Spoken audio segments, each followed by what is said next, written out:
प्रतिमन्मथायै नमः। ॐ ऐं सर्वकान्ताशिरोमण्यै नमः। ॐ ऐं कृष्णकान्ताशिरोमण्यै नमः। ॐ ऐं कृष्णप्राणधनायै नमः।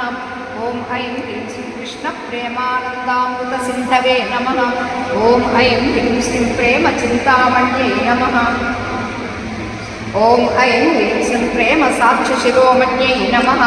ॐ ऐं ह्रीं श्रीं सर्वैश्वर्यसर्वशक्तिसर्वरसपूर्णायै नमः। ॐ ऐं ह्रीं श्रीं महाभावचिन्तामण्यै नमः। ॐ ऐं ह्रीं श्रीं कारुण्यामृतायै नमः। ॐ ऐं ह्रीं श्रीं कारुण्यामृतायै नमः। ॐ ऐं ह्रीं श्रीं लावण्यामृतायै नमः। ॐ ऐं ह्रीं श्रीं विसर्गचारोद्धारायै नमः।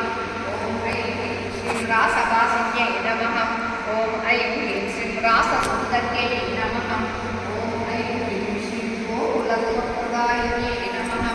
ॐ ऐं ह्रीं श्रीं किशोरवल्लभायै नमः।